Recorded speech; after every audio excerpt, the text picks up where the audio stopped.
भाई जी, जो पिछले लगभग एक महीने से जो बरसात से और बाढ़ से जो लोगों के हालात हुए हैं, उसमें बहुत से परिवार ऐसे हालात में चले गए, उनके लिए जीवन काटना एक बहुत बड़ा संघर्ष हो गया है। बहुत से ऐसे परिवार हैं जिनके घरों से छत चली गई है। बहुत से ऐसे परिवार हैं जिन्होंने सारी ज़िंदगी में एक बार मकान बनता है गरीब आदमी का, और वो कैसे कैसे करके बनता है वो सिर्फ वही जान सकता है, दूसरा आदमी तो सिर्फ बातें हैं।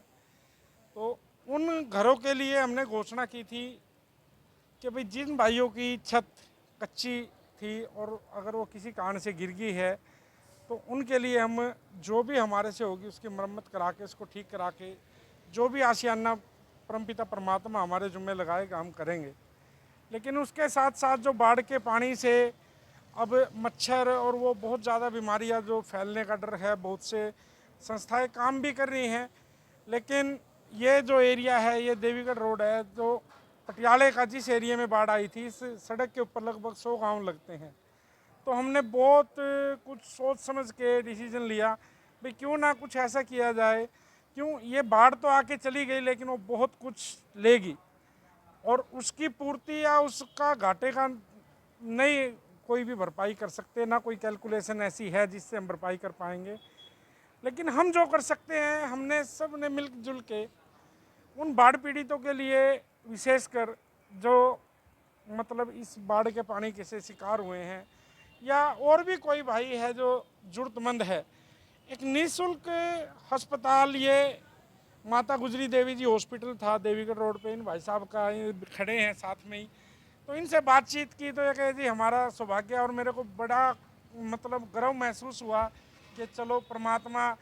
सेवा करने वालों की कोई कमी नहीं है इस देश में, इस समाज में, लेकिन कहीं ना कहीं जो हम एक नहीं हो पाते उसके लिए हमें एक होने की ज़रूरत है। तो जब इन भाइयों ने कहा कि राणा जी आप कीजिए, हॉस्पिटल ये है, आप जैसे भी चलाना आप अपने हिसाब से चलाइए, तो आज इस हॉस्पिटल का, हमने अस्पताल का शुभ दिन मतलब शुभारंभ भी नहीं कह सकते, लेकिन ये है चलो जिन परिवारों को ज़रूरत है उनके लिए दवाई, बहुत सी बीमारियां ऐसी पैदा होंगी जो दवाई से कम और बीमारी से ज़्यादा लोग मर जाते हैं। तो दवाई अगर टाइम पे मिल जाए तो मेरे ख्याल से कभी भी छोटी बीमारी बड़ी ना बन पाए। तो इसके लिए हमने यहाँ एम्बुलेंस भी रखी हैं 3-4,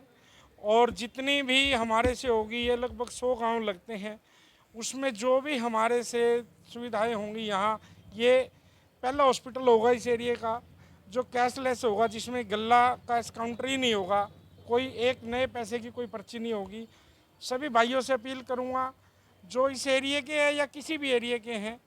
ज़्यादा से ज़्यादा इस मैसेज को लोगों तक पहुँचाऊँ। बहुत से भाइयों को ज़रूरत है आज के टाइम में एक दूसरे का हाथ पकड़ने की, एक दूसरे का साथ देने की, और हम जब तक एक होकर नहीं चलेंगे तब तक कोई भी काम पूरा नहीं होगा। सब कुछ फ्री होगा, टेस्ट भी फ्री होंगे, दवाइयाँ भी फ्री होंगी, और यहाँ पे जो बेड है, रूम है, जो भी जनरल वार्ड है, जो सब कुछ फ्री होगा। यहाँ पैसे का तो कोई काम ही नहीं है, कैश काउंटर ही नहीं है। ਰਾਣਾ ਜੀ 100 ਪਿੰਡ ਜੁੜੇ ਹੋਏ ਨੇਗੇ ਤੇ ਹਸਪਤਾਲ 'ਚ ਡਾਕਟਰ ਕਿੰਨੇ ਨੇ, ਬੈੱਡ किन्ने ने ਤੇ ਹੋਰ ਸੁਵਿਧਾ भाई जी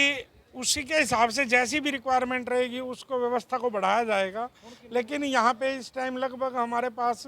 30 से 40 पेशेंट एडमिट भी हो सकते हैं। 30 से 40 बेड की व्यवस्था हो जाएगी, और डॉक्टर लेडीज़ के लिए भी होगा, जेंट्स के लिए भी और बच्चों के लिए भी, जो भी व्यवस्था होगी मैं सदा उसके लिए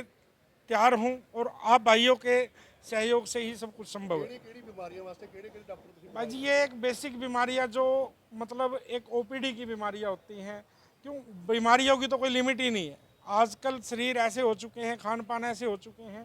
जो बड़ी बीमारियां वो पॉसिबल नहीं है, लेकिन जो छोटी बेसिक बीमारियां होती हैं जो शुरुआत में ही रोकी जाए तो शायद बड़ी भी नहीं होती फिर बीमारी, तो उन बीमारियों के लिए फ्री अस्पताल का आज उद्घाटन किया है। ਰਾਣਾ ਜੀ ਐਂਬੂਲੈਂਸ ਗੋਲਡਨ ਹੱਟ ਵੱਲੋਂ ਨੇ ਜਾਂ ਟਰਸਟ ਵੱਲੋਂ ਨੇ ਜਾਂ ਤੁਹਾਡੇ ਵੱਲੋਂ? भाई जी एक हमारे भाई हैं गुरदीप जी यूएसए से, उनसे मैंने उनका मैसेज आया भाई राणा जी एक कई दिनों से एम्बुलेंस हमारे पास ही है,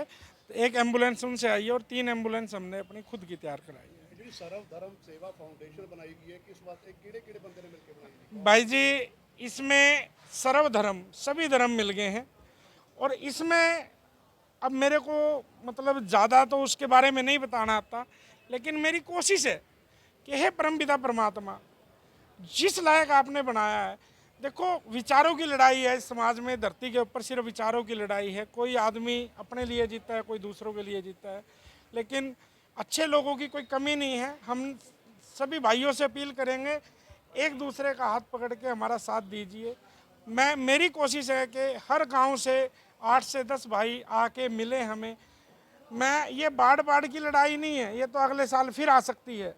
ये लड़ाई है एक दूसरे को सहारा देने की। जब तक हम एक दूसरे का दर्द नहीं समझेंगे, पता नहीं कितने गांव में कितनी बेटियां ऐसी रह जाती हैं जो टाइम पे शादी नहीं हो पाती। एक माँ बाप के लिए बेटियां बोझ बन जाती हैं। पता नहीं कितने परिवार ऐसे हैं जो घर से बेघर हो चुके हैं। इसमें पता नहीं कितने बहनें ऐसी हैं जो अपने भाइयों को बाहर भेजते हैं काम के लिए। तो लड़ाइयाँ बहुत है, लेकिन हमने जो आज की लड़ाई है, लड़ाई कह लो उसको या एक चेतना कह लो, हमने उसको सहारा दे के एक दूसरे का साथ देना है। और बहुत अच्छे से मेरे को उम्मीद है